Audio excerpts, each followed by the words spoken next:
আয়নার ছবি, প্রাঞ্জলা বার্তা টিভি, তোমার সাথেই রবি।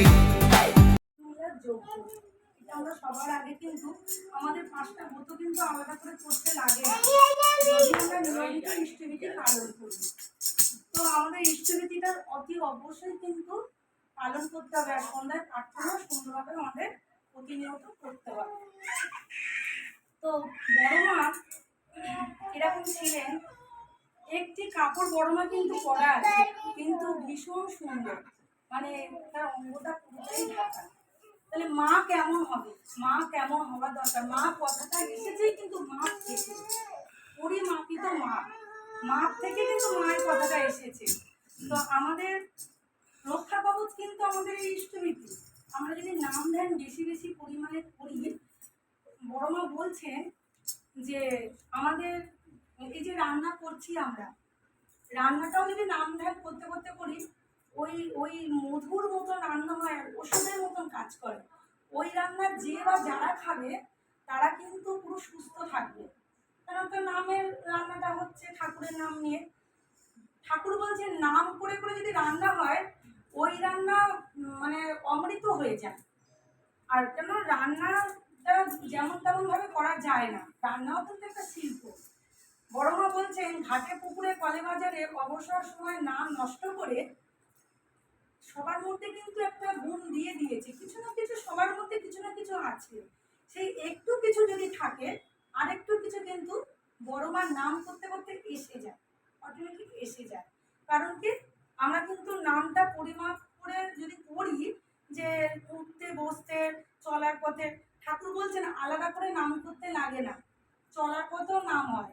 বাসে ট্রামে অনেকে প্রশ্ন করে আমাকে, মাঝে মাঝে বলতেন যে কি করে নাম করব, এখন তো সময় নেই, এখন পড়াবো, এখন টিউশন যাব, এখন চাকরি যাব, এখন রান্না করব, এখন বিভিন্ন ব্যাখ্যা দেয়। তো ঠাকুর বলছেন মনি, কোনো ব্যাখ্যাই কিন্তু ব্যাখ্যা না, ওর মধ্যেও কিন্তু করা যাবে।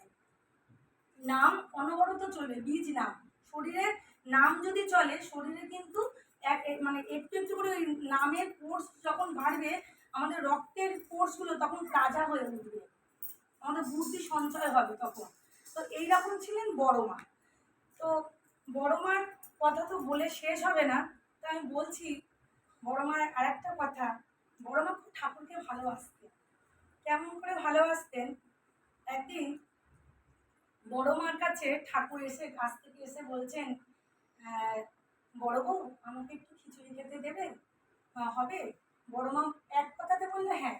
আমরা হলে বলতাম না না, এখন কখন হবে, এই রান্না হয়ে গেছে, ওই রান্না হয়ে গেছে। কিন্তু বড় মা এক কথায় সুন্দর করে পরিপাটি করে যা যা আলাদা আলাদা রন্ধন করা ছিল, সেগুলো সব এক জায়গায় করে সুন্দর করে সে কিন্তু অমৃত করে দিয়ে ঠাকুরকে সাজিয়ে দিয়েছিল। ঠাকুর তখন খেয়ে বলছেন, বাহ, আজ তো দেখছি সব সব দিনের মতন আজকে দেখছি আরো বেশি বেশি সুন্দর হয়েছে, ভালো হয়েছে। তখন বড় মা বলছে, ওই যে তোমার ভালোবাসা আছে, তাই এত সুন্দর হয়েছে, তোমার কথা ভাবতে ভাবতে তো করছি। তার আমরা কিন্তু স্বামীকে স্বামী ভাবি, বড় মা কিন্তু স্বামীকে ঠাকুর ভাবত। তাই বড় মা বলতেন যে ঠাকুরের নখের যুগও আমি হতে পারবো না, যদি 50 বছরও সংসার করে দিই, আমরা কিন্তু তখনও হতে পারবো না। তো বড় মার দিদিমা, বড় মায়ের দিদিমা বলেছিলেন, তুমি কিন্তু শ্বশুরালয় যাচ্ছ, কখনো কিন্তু না বলবে না। কেন, আমি আমার ছেলের বউকে বলি যে মনে আর না বলবি না, না বলাটা ঠাকুর পছন্দ করতেন। হ্যাঁ পারি, কেমন পারি, বড় মা সেটা পরীক্ষা দিয়েছে। যেমন বড় মাকে বলেছেন যে বড় বউ একটু তালের পায়েস করে দিও তো। তখন বড় মা বলেছে পারবে তো, মানে মাতা মনমোহিনী দেবী বলেছেন পারবে তো মা?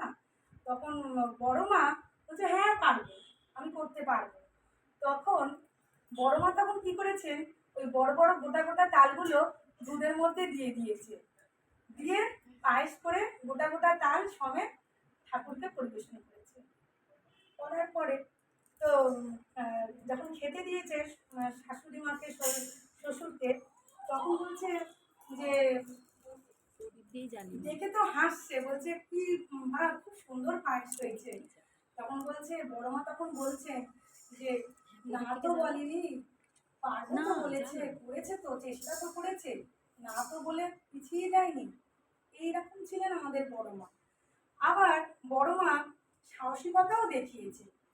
যেমন বনের ধারে রান্না করছিল, একটি বাঘ যখন বড় মার দিকে তেড়ে আসছে, তখন বড় মা মনে করছে যে যা, আমি তো শেষ হবই, আমার গ্রামবাসীটাও শেষ হয়ে যাবে, তাহলে যখন শেষই হয়ে যাব, এবার বাঁচার চেষ্টা করি এবং গ্রামবাসীকে বাঁচানোর চেষ্টা করি।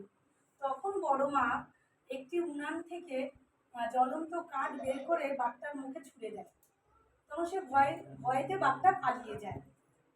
এইরকম ছিলেন। মানে এটা আমাদেরকে বড় মা যেমন দশপূজা, মা অন্নপূর্ণা, তেমন মা লক্ষ্মী, তেমন মা স্বরূপিণী। মানে সে মানে এই যে আমরা আজকে মা হয়েছি, আমরা কতটা করতে পারছি, আমরা ঠাকুরকে ধরে কিন্তু একটু একটু করে পরিমাণে শেখার চেষ্টা করছি, বা শিখে মানে নিজেদেরকে চেষ্টা করি যে পরিবারগুলো যাতে সুন্দর হয়।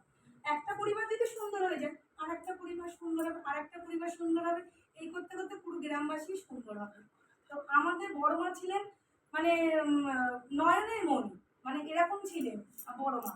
বড় মা আহ, কখনো বলতেন যে তোমরা যেটা জানো, মানে অনেকেই আছে যে সময়গুলো নষ্ট করে, হ্যাঁ, কিন্তু বড় মা কেমন করতো, যতক্ষণ না ঠাকুর বাড়িতে ফিরতে ততক্ষণ বড় মা কাউকে না কাউকে সেলাই শেখাতেন, কাউকে না কাউকে কাঁথা শেখাতেন, কাউকে না কাউকে রান্না শেখাতেন। বলতেন বড় মা, রান্নাও কিন্তু শিল্প, যদি সুন্দর করে করা যায়, ওই রান্না নিয়েও কিন্তু কিছুটা সময় কিন্তু পরিবারকে দেওয়া যেতে পারে।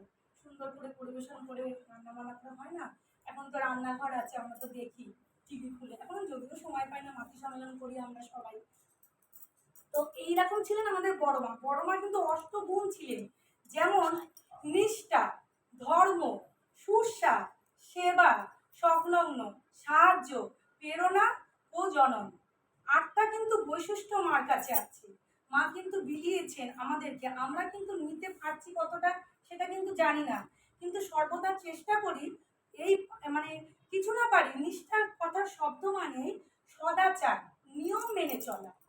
বড় মার একটা রান্নাঘর ছিলেন, মানে খুব সুন্দর, মনে হবে ঢুকলেই মনে হবে যেন তৃপ্তি লাগছে, শান্তি লাগছে। বড় মার রান্নাঘরটা এতটাই সুন্দর ছিলেন। বড় মা একদিন, বড় মার কাছে একদিন বলো ওই নামটা, ওই কমলা, হ্যাঁ ভবতারিণী, এই গল্পটা বলছি ছোট করে। ভবতারিণী মা একজন একজন ছিলেন বড় মার কাছে। তো বড় মা তখন তাকে নিয়ে এসে সেবা করতেন, ঠাকুরের কাজ করতেন, ঠাকুর বাড়িতে ঠাকুরের কাজ করতেন। তো ভবতারিণী মার মনে হয়েছে যে মায়ের তো কোনো দৈব শক্তি নেই, মা তাহলে আমাদের মতন যখন ডাল ভাত খাচ্ছে, আমাদের সাথে যখন সর্বদা আছে, তাহলে মায়ের আর কি বৈশিষ্ট্য আছে, মা তাহলে দৈব শক্তি নেই, মা আমাদেরই মতন। মনে মনে ভাবতে ভাবতে ওপরে সিঁড়ি থেকে উঠছে, তখন দেখছে যে বড় মা নামছে। যখন বড় মা নেমে চলে যায়, তখন আবার বড় মা গিয়ে যখন রান্নাঘরে ঢুকছে, তখন দেখছে বড় মা মোড়ার মধ্যে বসে রয়েছে।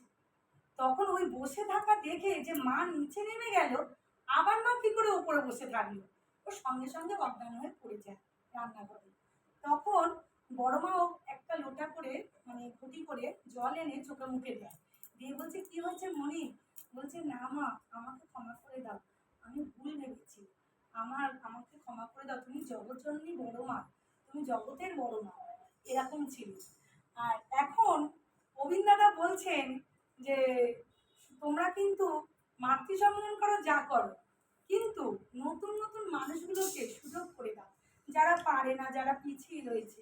এবং ডিপি ওয়ার্ক বলেছেন 1 ঘন্টা, আমাদের মাতৃ সম্মেলন 1 ঘন্টা 10 মিনিট, আর আমাদের ডিপি ওয়ার্ক 1 ঘন্টা। তো একবারই অন্তত যদি করা যায়, আমাদের সকলেরই পূর্ণ হয়। তো এইরকম অভিজ্ঞতা বলেছে।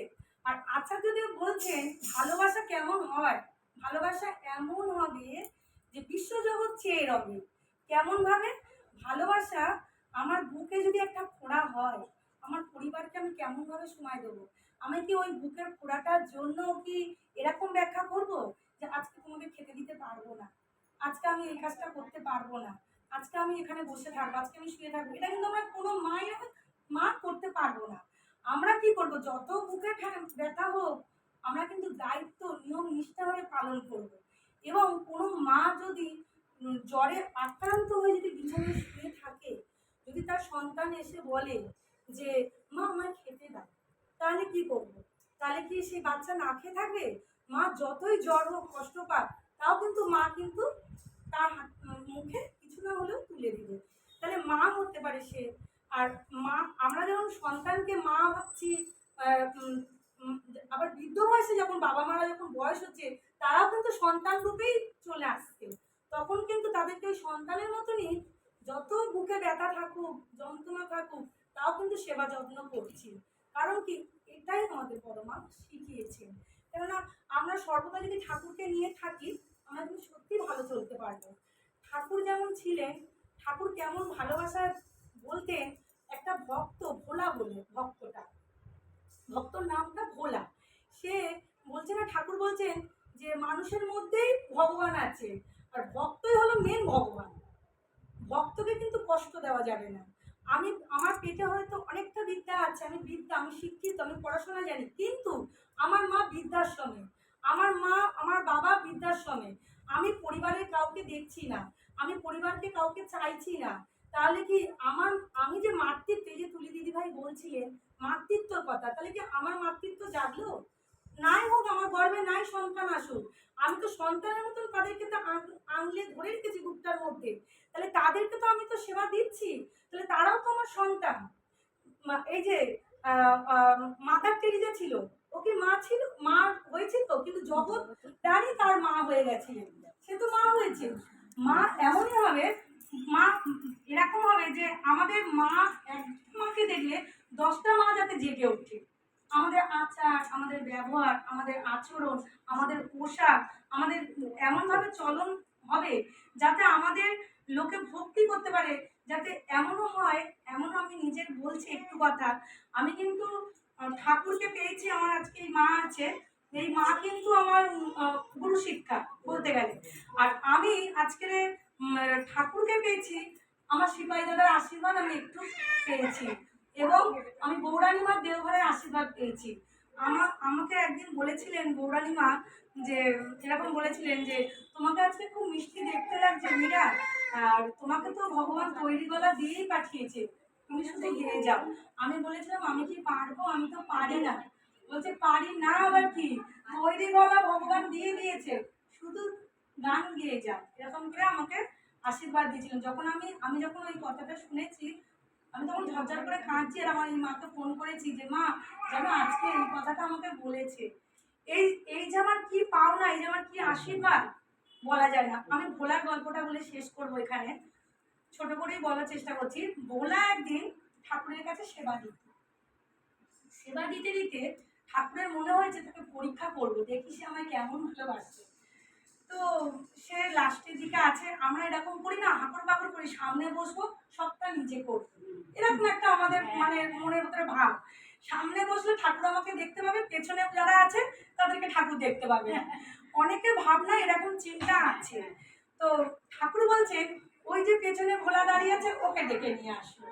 তো সবাইকে জিজ্ঞাসা করেছে তোমরা কি আমার একটা কাজ করে দেবে? তো বর্ডার থেকে 22,000 টাকা আমাকে নিয়ে এসে দিতে হবে। তো তখন সবাই বলছে, মনে মনে ভাবছে কি করে যাব, অতগুলো টাকা কি করে আনবো, যদি পুলিশে ধরে, এরকম ভাবতে ভাবতে তাদের সময়গুলো কেটে গেছে। ভোলাকে তখন ঠাকুর বলছে এই পেছনে আছে, একটু এগিয়ে আয় বাবু। এসেছে, বলছে তুই পারবি আমার টাকাটা এনে দিতে? তখন বলছে হ্যাঁ পারবো ঠাকুর। এবারে ওই পারবো বলে ও কিন্তু রওনা দেয় বর্ডারে। ঠাকুরের কাছে ঠাকুরকে প্রণাম করে, বড় মাকে প্রণাম করে তিনি কিন্তু চলে যায়। এবারে বর্ডারে গিয়ে তার হুঁশ এসেছে কি, যে সে এবারে কি করে ওই টাকাগুলোকে নিয়ে পার হবে। তখন ওই পার হতে গিয়ে যখন দেখছে অনেক পুলিশ দাঁড়িয়ে রয়েছে, হ্যাঁ, তখন ওই পুলিশগুলো বলছে যে এই যখন পুলিশগুলোকে দেখেছে, বর্ডারের পুলিশ, কলকাতার পুলিশ, উনি তখন পুরো কাপড় খুলে দিয়েছে, আর ধুতি কাপড়টা খুলে টাকাগুলোকে পুটলা করে নিয়েছে। সুন্দর করে পোটলা করে নিয়েছে। নিতে যখন পোটলা করে নেয় টাকাগুলোকে, তখন সবাই বলছে যে এই এই কোন দেশের পাগল, এরকম ভাবে এসেছে বলে ওই পোটলাটাকে নিয়ে মাথার মধ্যে ঘোরাচ্ছে। তখন ঘোরাতে ঘোরাতে যখন বলছেন যে কোন দেশের পাগল, আমি কোন দেশের পাগল, তখন ওই পুলিশগুলো দেখে লজ্জা পেয়ে গেছে, সব কাপড় চোপড় খোলায়, কি সত্যি পাগল, নাহলে এরকম করে যাবে কেন বলে বলছে যা যা তুমি কোন দিক দিয়ে যাবে চলে যাও। বলা চলে গেছে, ফিরে এসেছে ঠাকুরের কাছে। ঠাকুর মৃদু হাসি এসে বলছে যে হ্যাঁ রে বলা কি করে পার হলি বর্ডারটা। ঠাকুর তো অন্তর জানে না, বলছে তোর ধুতিটা ঠিক আছে তো, যা কালকে শুনবো তোর গল্পটা। তেমন করে বলছে, বলছে হ্যাঁ ঠাকুর বলবো, কালকে বলবো। পরের দিন যখন পার্লারে আসে তখন বলছে ভোলা কি করে এলি রে, তখন খুব হাসছে ভোলা, বলছে থাক থাক আর বলতে হবে না, আমি জানি। তখন মৃদু হাসি এসে বলছে ঠাকুর তুমি তো অন্তর্যামী, তুমি তো জানো আমি কি করে এসেছি, আর বলবো কি। যাক, এই পর্যন্ত রইলো আমার ঠাকুরের ইষ্ট কথা। সবার মঙ্গল প্রার্থনা করি। আরও একবার আমি আমার এই পরিবারের মঙ্গল কামনা করি আমার ঠাকুরের শ্রী রাঙানাথুল চরণে। যারা আসতে পেরেছে সবার মঙ্গল প্রার্থনা করি আমার ঠাকুরের রাঙানাথুল চরণে। যারা আসতে পারিনি এবং আশেপাশে সবার পরিবারের পরিবেশের সারা বিশ্বের জগতের জন্য আমি আমার ঠাকুরের কাছে মঙ্গল কামনা করি। জয় গুরু। এখানে রাখলাম।